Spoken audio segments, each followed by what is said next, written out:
तीन नंबर आला है।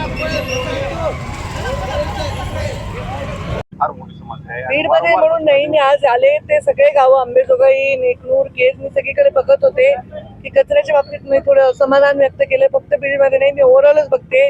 निवडणुका नाही झालेल्या आहेत, नगरपालिकेचे सगळे सदस्य पण बघतायत आणि थोडस व्यवस्था पण वर मला वाटतं की थोडस अंकुश ठेवणं गरजेचं आहे। आणि कचऱ्याच्या बाबतीतही आता पुढच्या 5 वर्षाचा अजेंडा आहे। बीड जिल्हा तरी कचऱ्याच्या पासून मुक्त होऊ आणि बीड जिल्ह्यातल्या नद्यांचं पुनर्जीवन व्हावं एवढा संकल्प माझा आहे। प्रधानमंत्री नरेंद्र मोदी यांच्या सेवा पंधरवाड्याच्या निमित्ताने वेगवेगळे कार्यक्रम देशभरात आयोजित केले आहेत।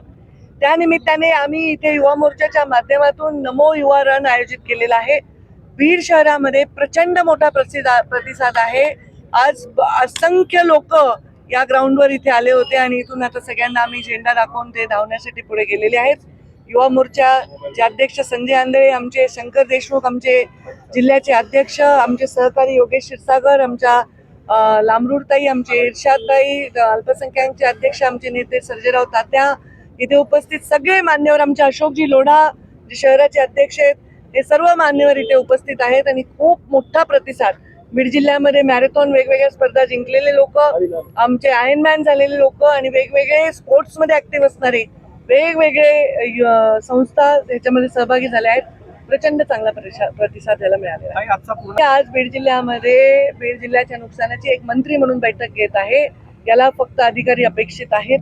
आणि या बीड जिल्ह्यामध्ये आष्टीमध्ये खास करून प्रचंड पाऊस पडलेला आहे, शिरूरमध्ये पाऊस पडलेला आहे, माजलगावमध्ये पडलाय, परळीमध्ये, पण इतर सगळ्या ठिकाणी आता जिथे जिथे काही मृत्यू झाले त्या ठिकाणी मी भेटी दिल्या। कोणी वाहून गेलेलं आहे, कोणाचं नुकसान झालेलं आहे। सगळ्या जिल्ह्यात प्रत्येक ठिकाणी मी जाऊ नाही शकले तरी मी सत्ता आणि सरकार म्हणून अधिकाऱ्यांना आदेश देऊ शकते आणि त्याच्या संदर्भातला आढावा मी घेत आहे आणि त्यांना योग्य ते आदेश सरकारच्या माध्यमातून देईन। आणि या जिल्ह्यातील या अतिवृष्टीच्यामुळे हानी झालेल्या लोकांना सहकार्य करण्याची भूमिका आणि त्यांच्या पाठीमागे उभे राहण्याची भूमिका सरकारची असणार आहे।